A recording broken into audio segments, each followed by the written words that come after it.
విశాఖలో యువకుడు అర్ధరాత్రి హల్చల్ చేశాడు. తుపాకీ పట్టుకొని కాల్చి పారేస్తామని బెదిరించాడు. కారులో తిరుగుతూ కనిపించిన వారందర్నీ భయపెట్టాడు.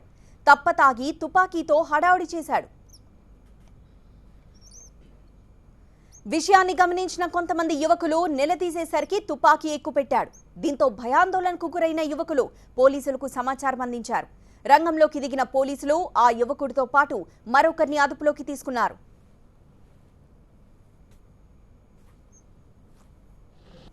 నేను మామూలు రోడ్డు మీద చూసానండి. కనిపెట్టి మామూలుగా టీ షాపుల మీద ఇస్తున్నారు. అది అయిపోయిన తర్వాత కాంప్లెక్స్ వచ్చాం. కాంప్లెక్స్లో కూడా అదే చేస్తున్నారు. సో పోలీసులు మామూలుగా పిలిచారు. అందరూ అక్కడ దగ్గర ఉన్న వాళ్ళు చూసానని చెప్పి చెప్పడానికి వచ్చాను. నేను బీచ్ రోడ్ నుంచి చూసానండి. మామూలుగా ఎన్న తీసి మామూలుగా బయట పెట్టాడు. అప్పుడు చూసాను. నేను కొంచెం దూరంలో ఉన్నాను. సైరన్ ఎప్పుడైతే కొట్టాడో మామూలు చూస్తాం కదా సైరన్ కొట్టగానే ఆ చూసిన దానికి ఎంత తీసి బయట పెట్టాడు. ఎంతమంది ఉన్న కార్లో అప్పుడు మేము చూడలేదు. ఫ్రంట్ అయితే ఇద్దరు చూసాం. మన వెనకాల ఎవరున్నారో తెలియదు. ఇక్కడికి వచ్చిన తర్వాత ముగ్గురు చూసాం.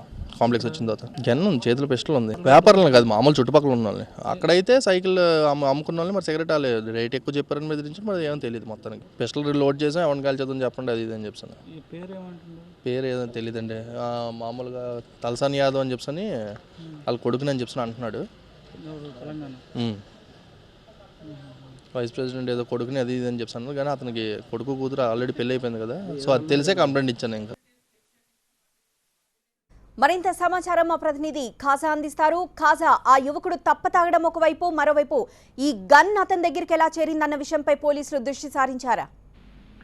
ఇప్పటికీ తప్పతాగి వాహనం నడపడం ఒకవైపు, మరోవైపు చేతిలో తుపాకీ పట్టుకొని కనిపించిన వారందరినీ కాల్చి పారేస్తానంటూ బెదిరింపులకు దిగడం విశాఖలో తీవ్ర కలకలం రేపింది. బీచ్ రోడ్ లో అత్యంత జనసమ్మర్దం ఉండే ప్రాంతం. పర్యాటకులు అర్ధరాత్రి వరకు అక్కడ వస్తూ ఉంటారు. వివిధ ప్రాంతాల నుంచి అక్కడికి చేరుకుంటూ ఉంటారు. ఈ సమయంలో అర్ధరాత్రి ఒక్కసారిగా ఈ సాయి రతన్ అనే యువకుడు తన సహచరులతో కలిసి కారులో ప్రయాణిస్తూ కనిపించిన వారందరినీ తుపాకీతో బెదిరిస్తూ కాల్చి పారేస్తామని చెప్పడం తీవ్ర ఆందోళన రేపింది. ఆర్కే బీచ్ తో ఆగదు. ఆర్కే బీచ్ నుంచి ఆర్టీసీ కాంప్లెక్స్ వరకు దాదాపుగా 4-5 కిలోమీటర్ల మేర ఎక్కడికక్కడ ఎవరు పడితే వారికి ఆపి బెదిరించి భయపెట్టడం విశాఖలో తీవ్ర చర్చనీయాంశమైంది. దీంతో ఒక్కసారిగా స్థానిక యువకులు కొంతమంది ఈ బెదిరింపులకు భయపడి అడ్డుకునే ప్రయత్నం చేశారు. అయినా సరే వాళ్ళు నిరోధించలేకపోవడంతో పోలీసులకు సమాచారం ఇచ్చారు. దీంతో రంగంలోకి దిగిన పోలీసులు ఇద్దరు యువకులతో పాటు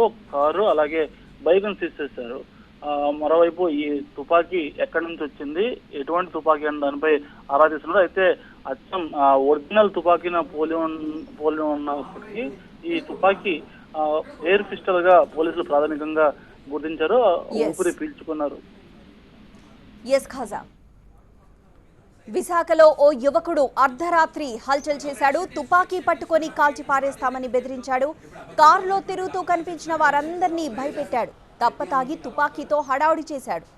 అయితే విషయాన్ని గమనించిన కొంతమంది యువకులు నిలదీసేసరికి తుపాకీ ఎక్కుపెట్టాడు.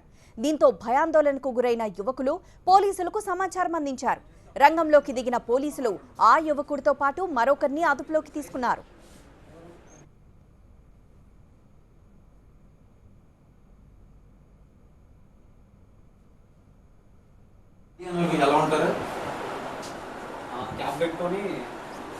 మామూలుగా ఇప్పుడు ఇక్కడే కొట్టి మాట్లాడతాను. ఫస్ట్ ఒక ఫ్రెండ్స్ చెప్పేస్తా కదా వస్తారు. కానీ అర్థంగా సారీ ఎంత రఫ్గా మాట్లాడుకోండి.